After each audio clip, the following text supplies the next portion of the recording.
আপনাদের ভাই আপনাদের বন্ধু তারিকুল আজকে যেখান থেকে যে প্রান্তেই রয়েছেন, কোথায় আন্দামান, কোথায় নিকোবর, কোথায় আসাম শিলচর, কোথায় আপনার পোর্ট ব্লেয়ার,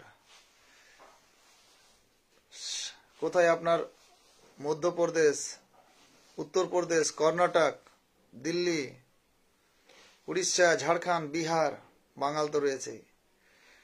সকল প্রান্তের মানুষকে অসংখ্য ধন্যবাদ রোজ ভ্যালি আমানতকারী পরিবারের পক্ষ থেকে।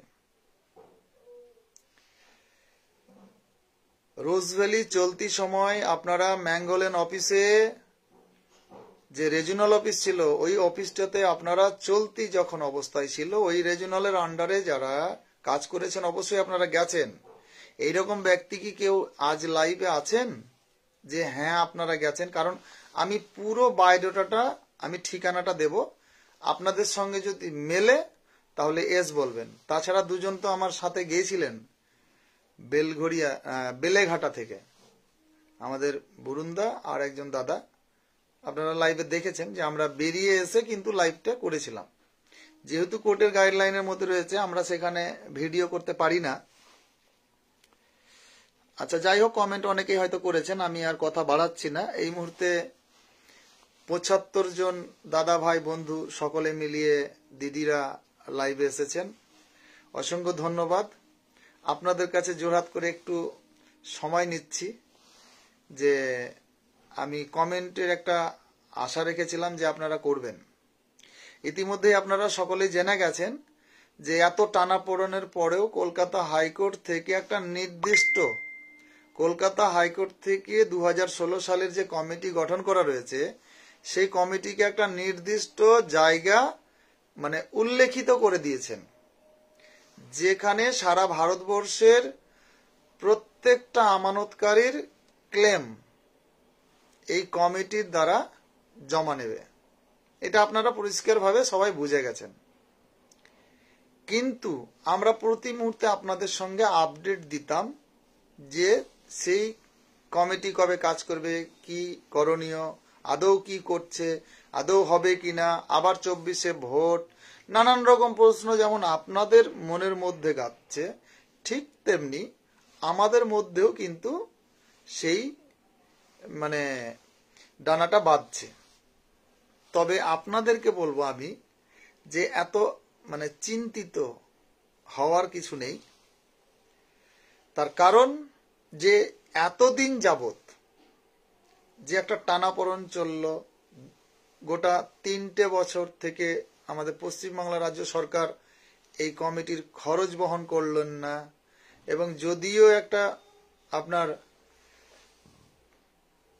5 নম্বর কাউন্সিলে একটা রুম দেওয়ার কথা হয়েছিল, সেটাও দিল না, বা দিয়েছিল পরে আবার বলেছিল, নানান রকম, আমি আর ওই দিকে যাচ্ছি না। তবে আজকে যে বিষয়টা নিয়ে এসেছি সেটা হচ্ছে যে আমাদের প্রতিনিয়ত প্রতিনিধি বিভিন্ন জেলা থেকে, বিশেষ করে কলকাতা সার্কেলের আমাদের প্রতিনিধিগণদেরা, তারা কিন্তু যেত, তো সেই মতো আপনাদের কাছে খবরটা আমি তুলে ধরতাম। কিন্তু আপনারা জানেন যে এই যে চলতি মাসের একটা বাজারে হাওয়া উঠেছিল, মানে এই যে যেই দিনটা আমি ম্যাঙ্গোলেন অফিসে যাই, সেই দিনটা মানে 18 তারিখ। তো যাই হোক, খবর ভালোই আছে। আমি বিষয়টাকে খুব গুছিয়ে শর্ট টাইমের মধ্যে আপনাদের সঙ্গে শেয়ার করে নেব।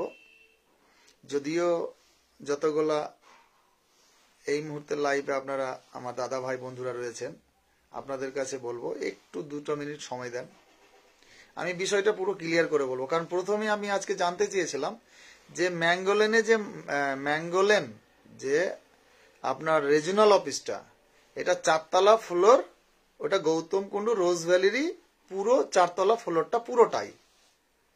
কিন্তু লিফটে উঠে 4তলার সামনের দিকটা যারা হোটেল এন্টারটেনমেন্টের জন্য বা সার্টিফিকেট ট্রাভেল ট্যুরের জন্য যারা গেছেন, তারা কিন্তু দেখেছেন যে ওইটা চকলেট গ্রুপের, ওখানে সার্টিফিকেট দিলেই ট্রাভেল ট্যুর হোটেল বুকিং দিচ্ছে। তাহলে নিশ্চয় হয়তো এই ট্রাভেল ট্যুরের মারফতে গেছেন, বাট যখন রোজ ভ্যালি রানিং ছিল সেই সময় আপনারা গেছেন। তাহলে যারা গেছেন তারা বিষয়টা জানেন, কারণ যারা রিজিওনাল অফিসে যান 1 নম্বর 2 নম্বর 5 নম্বর 7 নম্বর কাউন্টার বাই কাউন্টার আপনারা আপনাদের প্রবলেম নিয়ে গেছেন রানিং অবস্থায়। কিন্তু আমি সত্যি কথা বলছি, এই গত 18 তারিখের ঠিক মানে যাওয়ার আগের মুহূর্ত পর্যন্ত আমি কিন্তু সেই মানে অফিস এর আগে গেছি, ম্যাঙ্গালোর অফিস গেছি, হ্যাঁ, কিন্তু আমি এই পুরো অফিসটার দেখা হয়নি, পিছন দিকটা যেটা লকার ছিল বা বন্ধ ছিল, বাট যেটাকে কলকাতা হাইকোর্ট থেকে উল্লিখিত করে রুম দিয়েছেন। ভাগ্যিস ভালো যে আমি 2 জন প্রতিনিধিকে সাথে করে নিয়ে গেছিলাম এবং লোকাল কলকাতার, এবং খুব ভালো যে তারা ওই রিজিওনালের আন্ডারে কাজ করতেন, আরো ভালো। তো বিষয়টা হয়তো জলের মতো পরিষ্কার হয়ে গেল আমার। আমি এটাই আপনাদের সঙ্গে শেয়ার করতে এসেছি যে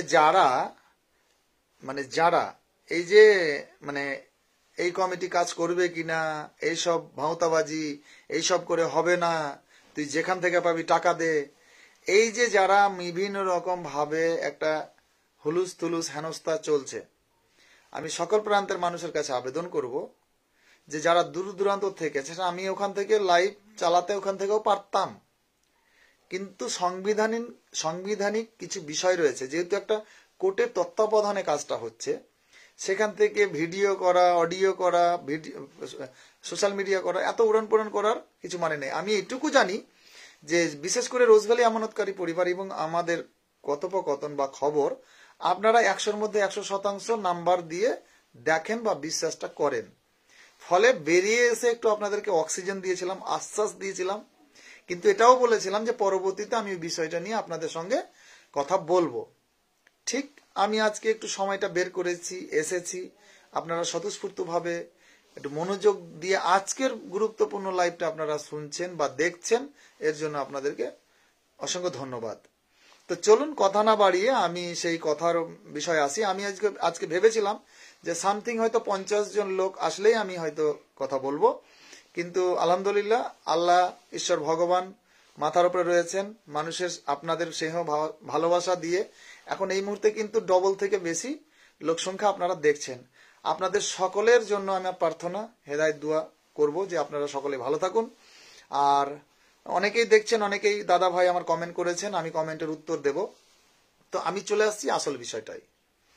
তো বিষয় হচ্ছে, আপনারা জানেন যে এই মাসের 15 তারিখ রাত্রিবেলা একটা লাইভ করে আমি পাকুড় হয়ে পুরুলিয়া হয়ে 16 তারিখে প্রোগ্রাম সেরে এবং 17 তারিখে মেদিনীপুরের প্রোগ্রাম সেরে আমি সেখানে নাইট হোল্ড করে 18 তারিখ আমরা আলোচনা করে কলকাতা ঢুকলাম।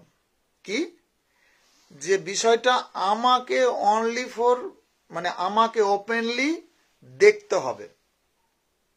তো যাই হোক, আমি আমাদের কেন্দ্রীয় রাজ্য ব্লক কমিটির সঙ্গে আলোচনা করলাম, আলোচনা করে মেদিনীপুরে নাইট হোল্ড করে তার পরের দিন 18 তারিখ সকালে আমি রওনা দিলাম। এবং আমি দূরের কাউকে নিতে চাইনি, কেন যে আমি কাছাকাছি মানে এক কথায় সকলকে নিয়ে চলার চেষ্টাটা আমরা করি, এটা আপনারা জানেন। তো সেই মতো আমি সেই আমাদের বেলেঘাটার সে বরুণদা থেকে শুরু করে ওখানে বললাম যে আপনি 2-1 জনকে নিয়ে আমি এই টাইমে আসছি, আপনি আসুন। যাক, আমরা গেলাম প্রায় মানে 2:30 থেকে 3টের মধ্যে, 2+, আমরা কিন্তু টুকটুক করে ম্যাঙ্গোলেন অফিসে গেলাম এবং লিফটে 4 তলায় উঠে গেলাম। উঠে গিয়েই সামনে যেহেতু ম্যাঙ্গোলেন মানে যে সামনে যেহেতু চকলেট গ্রুপের ট্রাভেল বিজনেস চলছে, সেখানে সিকিউরিটি গার্ড রয়েছে, কথা বললাম। বেরিয়ে আসাতে পরিচিত সিকিউরিটি চকলেট গ্রুপ থেকে বেরিয়ে আসলেন, আমি তাদের সাথে কথা বললাম এবং কোনো 1-2 জনকে নাম বলে আমি বললাম যে ইনারা আছেন কিনা, তিনারা বলল নেই। আমি বললাম নো প্রবলেম। হয়তো ওরা ভেবেছিল হুলুস থুলুস লেগেছিল যে তারিকুল এসেছে মানে কিছু একটা গন্ডগোল পাকাবে। তো সত্যি কথা বলতে কি, এবার হেড অফিস থেকে যেহেতু সবটাই ম্যাঙ্গোলনে চলে এসছে, তো তারা হেড অফিসে আমি বহুবার বসেছি, তারাকেও এখানে একসাথে পাচ্ছি। তো আমি তো এত বোকা নয় যে খাতা এগ্রিমেন্ট করবো আর আমি ভেতরে যাব। কারণ আমি তো এখানে সার্টিফিকেটের ট্যুর বা ব্যবসা করতে যাইনি। আমরা শুধু সচক্ষে রোজভ্যালি আমানতকারী পরিবারের পক্ষ থেকে খুঁটিয়ে দেখতে গেছিলাম যে আদৌ ঘরটা দিয়েছে কিনা, বা ঘরটার মানে কাজকর্ম কি, কতদূর কি, এই বিষয়টা দেখার জন্য গিয়েছিলাম সশরীরে। তো লিফটে উঠে যেহেতু এইরকম দেখলাম সিকিউরিটি সেখানে, তারপরে বাম দিকে, যে আমি প্রথমেই লাইভে বলেছি আপনাদেরকে যে যারা গেছেন তারা আপনারা একটু দেখবেন,